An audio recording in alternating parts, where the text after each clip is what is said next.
Mister Varma, നിങ്ങൾ എന്തായി കാണിക്കുന്നത്? എന്താ എന്താ ഏട്ടാ, എന്താ കാര്യം? മിസ്റ്റർ വർമ്മ ഒരു മാന്യനാണെന്നാണ് ഞാൻ കരുതിയിരുന്നത്. പക്ഷെ നിങ്ങൾ മനസാക്ഷി തീരെയില്ലാത്ത ഒരു പ്രശ്നക്കാരനാണ്. മനസ്സിലായില്ല. ഈ സദാനന്ദം വിചാരിച്ചാൽ കുറഞ്ഞത് 12,000 വോട്ടെങ്കിലും മറിയും. ഇതുവരെ ഈ മണ്ഡലത്തിൽ എന്റെ സപ്പോർട്ട് നിങ്ങൾക്കായിരുന്നു. ഇനി അതുണ്ടാവില്ലെന്ന് നിങ്ങളുടെ മുഖത്ത് നോക്കി പറയണമെന്ന് എനിക്ക് തോന്നി. അത്രയേ ഉള്ളൂ.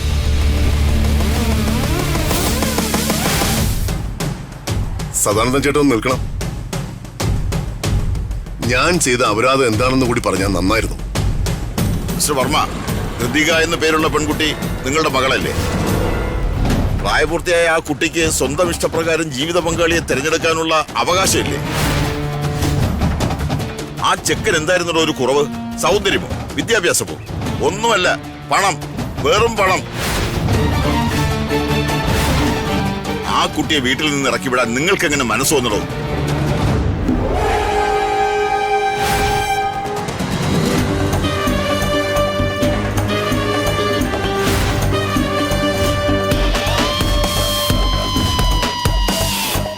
മന്ത്രിയാണെന്നുള്ള അഹങ്കാരമല്ലേ എനിക്ക്?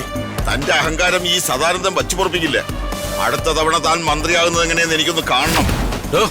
മതിയാക്കടോ, ഇല്ലെങ്കിൽ താൻ ഇവിടുന്ന് മനുഷ്യക്കൊലത്തിൽ പോവില്ല. എങ്കിലും അതൊന്ന് കാണണമല്ലോ.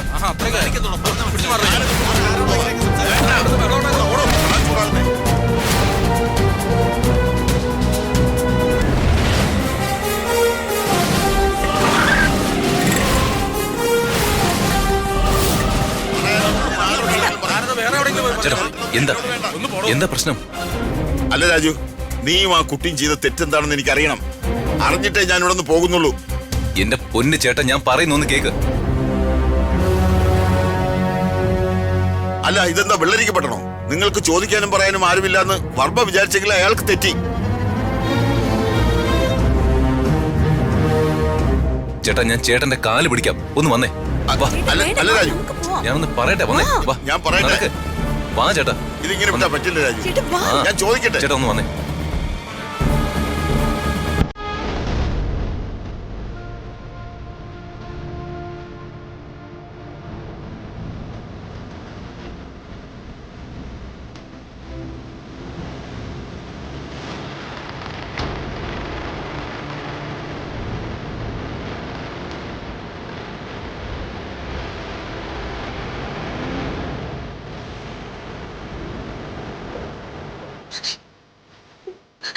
ഹൃതിക കരയാതെ. എന്താ മേഡം ഇത്? ആളുകളെ ശ്രദ്ധിക്കുന്നുണ്ടല്ലേ? ഹൃതിക മേഡം ഇങ്ങനെ കരഞ്ഞ അതിന്റെ മാനക്കേട് വർമ്മ സാറിനല്ലേ? മേഡം സാധനങ്ങൾ ഇങ്ങ് തന്നെ. ഞാൻ ഒരു ഓട്ടോ വിളിക്കാം. ചേച്ചി വാ. വാ.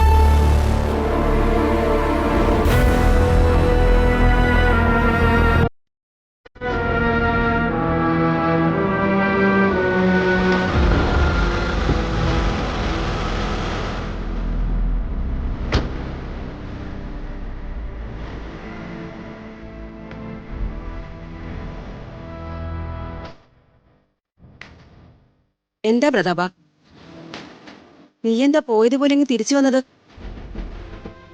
എന്താ ചടങ്ങുണ്ടായിരുന്നില്ലേ? എന്തു പറ്റി? അത് മാറ്റിവെച്ചോ?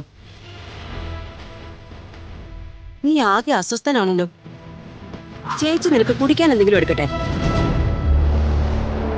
നീ എന്താ ഒന്നും മിണ്ടാത്തെ?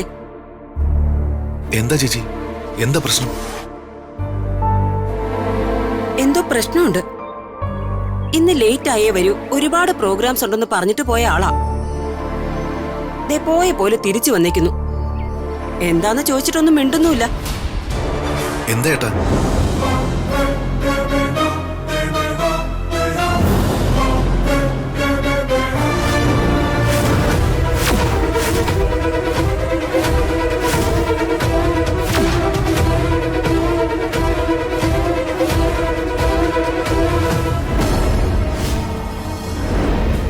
നിങ്ങളൊക്കെ കൂടി കൊഞ്ചിച്ച് വഷളാക്കി കൊടുത്തിട്ടുണ്ടല്ലോ. തന്നിഷ്ടത്തിന് ഈ വീട്ടിൽ നിന്ന് ഇറങ്ങി പോയോളൂ. എന്റെ രക്തം കുടിച്ച് അവൾക്ക് മതിയായിട്ടില്ല. എന്റെ മുന്നിൽ നിന്ന് ആരും ഇതുവരെ എതിർത്തൊരു വാക്ക് പറഞ്ഞിട്ടില്ല. അത് വീട്ടിലായാലും ശരി, നാട്ടിലായാലും ശരി. ആ എന്നോട് പൊതുസ്ഥലത്ത് വെച്ച് അയാള് 4 ആളുടെ മുന്നിൽ വെച്ച് എന്നോട് എതിർത്ത് സംസാരിച്ചു. ആരാ അത്? അയാളെയും കുറ്റം പറഞ്ഞിട്ട് കാര്യമില്ല ശേഖര. എന്നോട് അയാൾ പറഞ്ഞതാവും ഈ നാട്ടിലുള്ളവർക്കൊക്കെ എന്നോട് പറയാനുള്ളത്. ആ ചെക്കൻ എന്തായിരുന്നോ ഒരു കുറവ്? സൗന്ദര്യം, വിദ്യാഭ്യാസം? ഒന്നുമല്ല, പണം, വെറും പണം.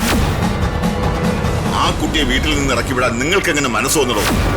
നാട്ടുകാരുടെ മനസ്സിൽ എന്നെ കുറിച്ചുള്ള അഭിപ്രായം അപ്പൊ അങ്ങനെയാ. എല്ലാവർക്കും അവളുടെ അവസ്ഥയെ കുറിച്ച് ഓർത്താ സിമ്പതി. ബാക്കിയുള്ളവരാരും മനുഷ്യരല്ലല്ലോ. ചേട്ടാ, ഋതുമോൾ എന്ത് ചെയ്തു ചേട്ടൻ ഈ പറയുന്നത്? ഋതുമോളോ? ആ പേരിവിടെ ഉച്ചരിച്ചു പോകരുത്. നീ ഒരു കാര്യം ചെയ്യും, പോയി അന്വേഷിക്ക. എന്താണ് പ്രതാപവർമ്മ എന്ന നിന്റെ ചേട്ടനെ കുറിച്ച് നാട്ടിൽ സംസാരമൊന്നും? ഇതുവരെ യാതൊരു ചീത്തപ്പേരും കേൾപ്പിക്കാതെ പൊന്നുപോലെ ഞാൻ കാത്തു സൂക്ഷിച്ച എന്റെ സൽപ്പേരിനാണ് അവൾ കാരണം മംഗലയിട്ടിരിക്കുന്നത്. എന്ത് ചെയ്താൽ ഈ പ്രശ്നത്തിൽ രക്ഷപ്പെടുമെന്ന് ആലോചിച്ചിട്ട് എനിക്ക് എങ്ങനെയെന്ന് മനസ്സിലാവുന്നില്ല. അവളോടുള്ള സിമ്പതി കാരണം എനിക്ക് നേരെ വരുന്ന ആക്രമണങ്ങളുടെ എണ്ണവും കൂടുന്നു. ഇപ്പൊ തന്നെ എനിക്ക് ഒരുപാട് കോളുകൾ വന്നു. മറുപടി പറഞ്ഞു പറഞ്ഞു എനിക്ക് മടുത്തു.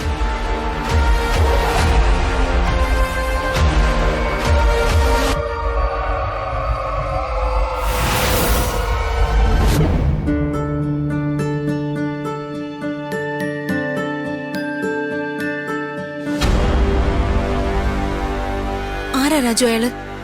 അയാളെന്തിനാ അച്ഛനോട് ദേഷ്യപ്പെട്ടത്? അയാളുടെ വർത്തമാനം കേട്ടതൊന്നും ഞാൻ ചെന്ന് അയാളോട് എന്റെ അച്ഛനെ കുറിച്ച് പരാതി പറഞ്ഞെന്ന്. ഋതിക മേഡം പറഞ്ഞാൽ ശരിയാ. ആരോ അയാളെ പറഞ്ഞ് ഏഷണി കേട്ടിട്ടുണ്ട്.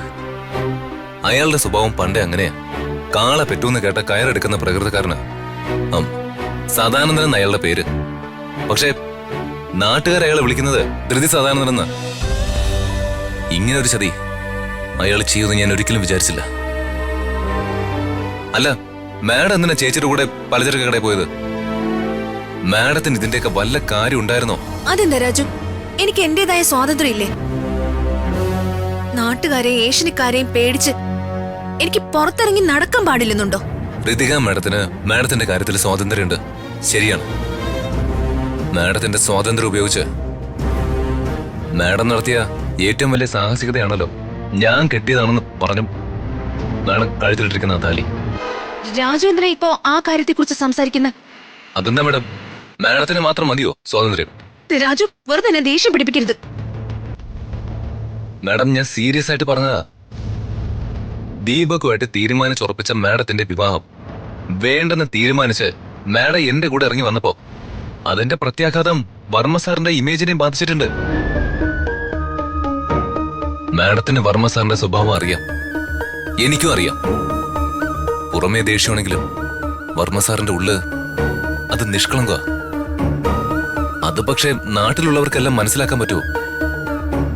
ഭൂരിഭാഗം ആളുകളുടെ മുമ്പില് ഒരു പാവപ്പെട്ടവന്റെ കൂടെ ഇറങ്ങിപ്പോയ മകളെ ആ കാരണം കൊണ്ട് മാത്രം വെറുക്കുന്ന ദുഷ്ടനായ ഒരു അച്ഛൻ. ഈ ഇമേജാ വർമ്മ സാറിനുള്ളത്. ആണല്ലേ ഈശ്വര, ഇതെല്ലാം ഞാൻ കാരണമാണല്ലോ. അതെ, അതുകൊണ്ട് തന്നെ അത് തിരുത്തേണ്ട ഉത്തരവാദിത്വവും ഋതിക മാഡത്തിന് തന്നെയാ. അടുത്ത ഇലക്ഷന് ഇനി അധികം നാളൊന്നുമില്ല. ഇപ്പൊ നമ്മളൊന്നും ചെയ്തില്ലെങ്കിൽ നമ്മളായിട്ട് വർമ്മ സാറിന് ഉണ്ടാക്കി കൊടുത്ത നെഗറ്റീവ് ഇമേജ് വർമ്മ സാറിന്റെ രാഷ്ട്രീയ ഭാവി തന്നെ ബാധിക്കും. ഈശ്വര, ഇതൊന്നും ചിന്തിക്കാതെയാണല്ലോ ഞാൻ. രാജു, എന്താ രാജു അച്ഛന്റെ ഇമേജ് തിരിച്ചു പിടിക്കാനൊരു വഴി? അങ്ങനെ പെട്ടെന്ന് ചോദിച്ചാ ഞാൻ എന്ത് പറയാനാ മാഡം? എന്താ ചെയ്യേണ്ടെന്ന് ഞാനൊന്ന് ആലോചിച്ചോട്ടെ. രാജു വിചാരിച്ച ഒരു മാർഗം തെളിയാതിരിക്കില്ല. എങ്ങനെയെങ്കിലും അച്ഛനുണ്ടായ ചീത്തപ്പേര് മാറ്റണം. എന്തൊരു കഷ്ടമായത്. അച്ഛനോട് തെറ്റ് ചെയ്തത് ഞാനും, അതിന്റെ ഫലം അനുഭവിക്കുന്നത് അച്ഛനും. മാഡം വിഷമിക്കാതെ നമുക്കൊരു വഴി ഉണ്ടാക്കുന്നേ.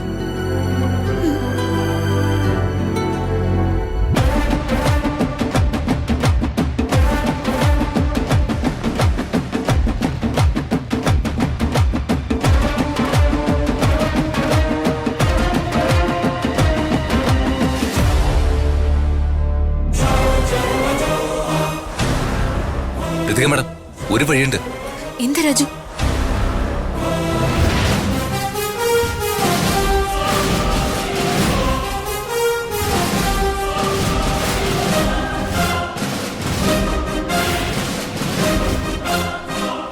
ഈ ഐഡിയ ഓക്കെ അല്ലേ മാഡം? ആഹാ, എന്റെ ദൈവമേ, ഇത് റിസ്കാ. അച്ഛൻ സമ്മതിക്കുമെന്ന് തോന്നുന്നില്ല. എനിക്ക് പേടിയാ രാജു. വേറെ എന്തെങ്കിലും ഐഡിയ ഉണ്ടോ എന്ന് ആലോചിക്കും. മാഡം ഇങ്ങനെ പേടിച്ചാലോ? വേണ്ട രാജു, എനിക്ക് പേടിയാ. പ്ലീസ് വേണ്ട. ഇത് പ്രശ്നമാവും. നമ്മള് കൂടുതൽ കുഴപ്പത്തിലാവും. സോറി മാഡം, നമുക്ക് വേറെ വഴിയില്ല. രാജു,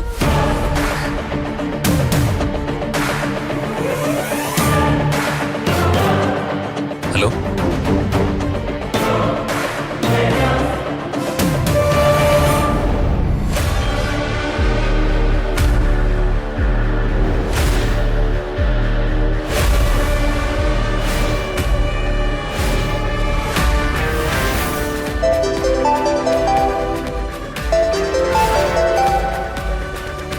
ഹലോ. ആ പറഞ്ഞു CP. അല്പത്തിരക്കില്ല. ഞാൻ കാര്യം പറയും. ഏത്? ആ വൈറലായ വ്ളോഗോ? ഞാൻ നോക്കട്ടെ. എന്താ അമ്മാവ? ഈ ഇടയ്ക്ക് വൈറലായ പോലീസ് കേസൊക്കെ ആയ ഒരു വ്ളോഗർ ഉണ്ടായിരുന്നല്ലേ? ഏത്? ഹൈവേയിലെ ടോളിനെ കുറിച്ച് വീഡിയോ ചെയ്ത ആ അരുൺ നാരായണനോ? വലിയ വലിയ ആളുകളുടെ രഹസ്യങ്ങൾ പുറത്തു പറഞ്ഞ് വൈറലാകുന്നതാണ് അവന്റെ പുതിയ രീതി. അവൻ എന്നെ കുറിച്ച് എന്തോ വീഡിയോ അപ്ലോഡ് ചെയ്തിരിക്കുക. CP എനിക്ക് ആ വീഡിയോ അയച്ചിട്ടുണ്ട്.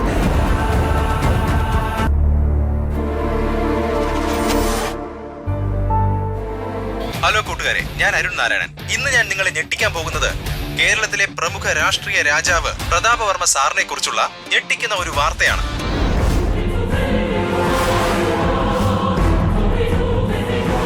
പ്രതാപവർമ്മ സാറിന്റെ PA ഒരു രാജുവിന്റെ കൂടെ ഇറങ്ങിപ്പോയ അദ്ദേഹത്തിന്റെ മകളോട് അദ്ദേഹത്തിന് വൈരാഗ്യമാണ്, ദേഷ്യമാണ്. അദ്ദേഹം അവരുടെ വിവാഹം അംഗീകരിച്ചില്ല. പോരാത്തതിന് അദ്ദേഹം അവരെ മാനസികമായി ബുദ്ധിമുട്ടിക്കുകയാണ്. മനസാക്ഷിയില്ലാത്ത പ്രതാപവർമ്മയുടെ ഈ പ്രവൃത്തികൾ സമൂഹത്തിലും ഈ കേരള സംസ്ഥാനത്തിന്റെ ഓരോ മുക്കിലും മൂലയിലും ചർച്ചാ വിഷയമായിരിക്കുകയാണ്. ഈ സാഹചര്യത്തിൽ ഇതാ ഞെട്ടിക്കുന്ന സത്യം അരുൺ നാരായണൻ നിങ്ങളെ അറിയിക്കുന്നു. നാളെ ഉച്ചയ്ക്ക് ഊണ് കഴിക്കാൻ മന്ത്രി പ്രതാപവർമ്മ മകളുടെ ഭർത്താവിന്റെ വീട്ടിലെത്തുന്നു. മന്ത്രി ഇത് ആദ്യമായല്ല മകളെ കാണാൻ അവിടെ പോകുന്നത്. വിമർശകരെയും പ്രതിപക്ഷത്തെയും ഭയന്നാണ് മന്ത്രി ഇക്കാര്യം രഹസ്യമായി വച്ചിരിക്കുന്നത് എന്നാണ് എനിക്ക് ലഭിച്ച വിവരം. നാണമില്ലാത്ത വിമർശകരെ, നിങ്ങൾ പടച്ചുവിട്ട കഥകൾ കേട്ട് ഒരുപറ്റം ആളുകൾ അദ്ദേഹത്തെ കുറിച്ച് മോശമായി ചിന്തിക്കുമ്പോൾ അദ്ദേഹം മകളോടും മരുമകനോടുമൊത്ത് സന്തോഷമായി ജീവിക്കുകയാണ്. നിങ്ങൾക്കൊക്കെ നാണമുണ്ടോ പരദൂഷ? അല്ല, ഇവനൊക്കെ ഇത് എന്തിന്റെ കേടാ? എന്തിനാ ഇവനൊക്കെ ഈ ആവശ്യമില്ലാത്ത വിളിച്ചു കൂവുന്നേ? അമ്മയൊന്ന് വെയിറ്റ് ചെയ്യും. അവന്റെ നമ്പർ ഞാനിപ്പോ ഒപ്പിക്കാം. ലൈക്കും കമന്റും കിട്ടാൻ എന്ത് തോന്നിവാസം പറയാന്നാണോ? അവനെ വിളിച്ച് 4 വർത്തമാനം പറഞ്ഞിട്ടുള്ളൂ കാര്യം. നീ എന്താ ദീപക് ഇങ്ങനെ എടുത്തു ചാടുന്നേ?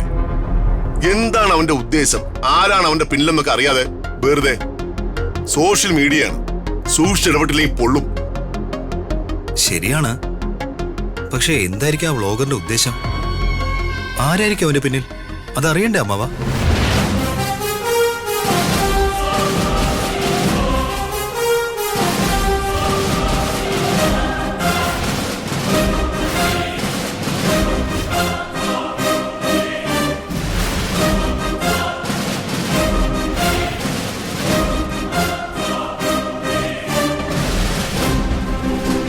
നിനക്കെന്താ ഇപ്പൊ ഇവിടെ കാര്യം? ആരോട് ചോദിച്ചാണ് നീ ഇവിടെ കയറി വന്നേ? ഞാൻ വന്നത് വളരെ പ്രധാനപ്പെട്ട ഒരു കാര്യം വർമ്മ സാറിനോട് പറയാനാ. എനിക്ക് നീ പറയുന്നത് കേൾക്കണ്ടെങ്കിലോ? ജീവിതത്തിൽ ചെയ്യാൻ പാടില്ലാത്ത കുറച്ച് കാര്യങ്ങളുണ്ടെന്ന് ഞാൻ തീരുമാനിച്ച ചെറുതുണ്ട്. എന്റെ ക്ഷമ നശിപ്പിച്ച് എന്നെ നീ ഒരു ഭ്രാന്തനാക്കരുത് രാജു. നീ പോ, അല്ലെങ്കിൽ എനിക്കെന്റെ നിയന്ത്രണം നഷ്ടമാവും. വർമ്മ സാർ എന്ത് വേണമെങ്കിലും ചെയ്തോളൂ. പക്ഷേ ഞാൻ പറയുന്ന ഒന്ന് കേൾക്കണം പ്ലീസ്. ഇതെന്റെ അപേക്ഷയാണ് സർ. ബ്ലോഗർ അരുൺ നാരായണനെ കൊണ്ട് സോഷ്യൽ മീഡിയയിലെ വീഡിയോ ഇടിച്ചത് ഞാനാ. നീയോ? നിനക്ക് എന്റെ അനിയനെ ഉപദ്രവിച്ചിട്ട് ഇനിയും മതിയായില്ലടാ. ഭൂമിയോളം അവൻ ക്ഷമിക്കുമ്പോ അതവന്റെ കഴിവുകേടാണെന്ന് വിചാരിക്കരുത് നീ. ഇതും പറഞ്ഞ് ഇവനെ വെല്ലുവിളിക്കാനാണോ നീ ഇപ്പൊ കയറി വന്നത്? അല്ല, എന്താ നിന്റെ ഉദ്ദേശം? എന്റെ അനിയനെ ഭീഷണിപ്പെടുത്തി സ്വത്തും പണവും ഒക്കെ എഴുതി വാങ്ങാനാണോ? അതോ നിനക്ക് വേണ്ടത് പദവിയാണോ? രാജു, മതിയാക്കിക്കോ നീ. എന്റെ അനിയന് വേണ്ടി ചിലപ്പോ ഒരാളെ കൊന്നിട്ട് ജയിലിൽ പോയി കിടക്കാനും ഈ അംബിക മടിക്കില്ല. വർമ്മ സാറിനെതിരെ വർമ്മ സാറിന് ദോഷം വരുന്ന എന്തെങ്കിലും മനഃപൂർവ്വം ഞാൻ ചെയ്യുന്ന അംബിക മാഡത്തിന് തോന്നുന്നുണ്ടെങ്കിൽ അംബിക മാഡത്തിന് എന്നെ കൊല്ലാം. വർമ്മ സാറിന് വേണ്ടി ഒരാളെ കൊല്ലാൻ അംബിക മാഡത്തിന് സാധിക്കുമെങ്കിൽ അദ്ദേഹത്തിന് വേണ്ടി മരിക്കാൻ പോലും ഈ രാജു തയ്യാറാണെന്ന് അംബിക മാഡം മനസ്സിലാക്കിക്കോ. നിന്റെ വാക്സാമർത്ഥ്യത്തെ കുറിച്ച് എനിക്ക് നന്നായിട്ട് അറിയാൻ രാജു. ഇവിടെ നിന്ന് ഇറങ്ങി പോകുന്നതാണ് നിനക്ക് നല്ലത്. അല്ലെങ്കിൽ എനിക്ക് വേണ്ടി മരിക്കണമെന്ന നിന്റെ ആഗ്രഹം ചിലപ്പോ ഇന്ന് തന്നെ സഫലമായി നിൽക്കും. അതിനു മുമ്പ് വന്ന കാര്യം ഞാൻ ഒന്ന് പറയാണ് വർമ്മ സാറേ. ഋതിക മാഡത്തെ വർമ്മ സാറിന്റെ PA ആയ ഞാൻ വിവാഹം കഴിച്ചതാണ്. കുറച്ചിലായിട്ടും ദുരഭിമാനമായിട്ടും വർമ്മ സാറ് കാണുന്നുവെന്ന പ്രചാരണമാണ് വർമ്മ സാറിനെതിരെ ഒരുപാട് മോശമായ വിമർശനങ്ങൾ ഉയരാനുള്ള കാരണമായിരിക്കുന്നത്. അത് മാറണമെങ്കിൽ വർമ്മ സാറിന് ഋതിക മാഡത്തിനോട് വിദ്വേഷം ഇല്ലെന്ന് സമൂഹത്തെ ധരിപ്പിക്കണം. ഞാൻ ഇങ്ങനെ എടുത്തു ചാടി ഒരു തീരുമാനം എടുത്തത് വർമ്മ സാറിന്റെ രാഷ്ട്രീയ ജീവിതത്തിന് യാതൊരു പ്രതിസന്ധി ഉണ്ടാകരുത് എന്ന ചിന്ത ഉള്ളതുകൊണ്ടാണ്. വരുന്ന ഇലക്ഷനിൽ ജയിച്ച് ആഭ്യന്തര വകുപ്പ് കൈകാര്യം ചെയ്യേണ്ട ആളാണ് വർമ്മ സാർ.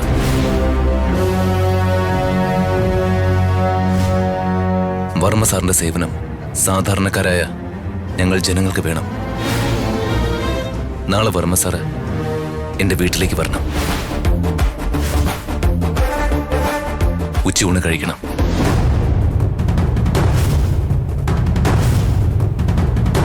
അരുൺ നാരായണന്റെ വ്ലോഗ് പ്രമുഖ ന്യൂസ് ചാനൽസ് എല്ലാം ഏറ്റെടുത്ത് കഴിഞ്ഞു. വർമ്മ സാറിന് വേണ്ടി ഞാനും ഋതിക മാഡം എന്റെ കുടുംബവും മീഡിയാസും കാത്തു നിൽക്കും.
രാധമേ, ഇതൊന്ന് ടേസ്റ്റ് ചെയ്ത് നോക്കി.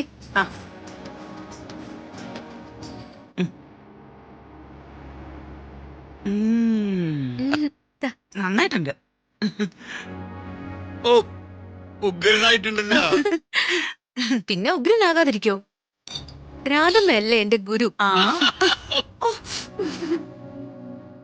മോളെ, അടുപ്പിൽ നിരക്കുന്നതിന് മുമ്പേ കുറച്ച് വെളിച്ചെണ്ണ ഒഴിച്ചേക്കേ. കുറച്ചു പോരെ രാധമേ? മതി. ഓക്കെ.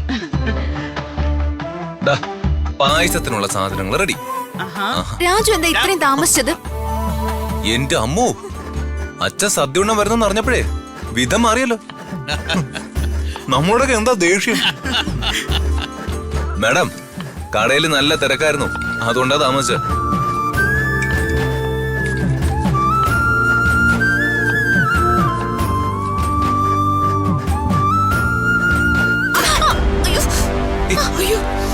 എന്താ? മോളെ എന്താ കൈ പൊള്ളിയെന്ന് തോന്നണേ. രാജു ആ തേനിങ്ങെടുത്തേ.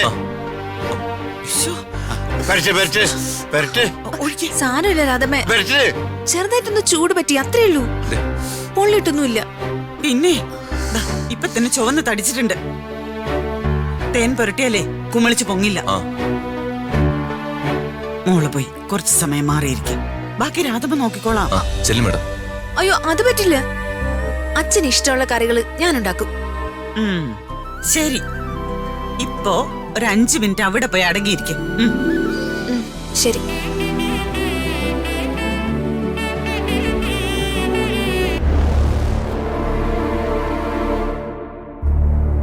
രാജു, അച്ഛനെങ്ങാനും ഇനി വരാതിരിക്കോ?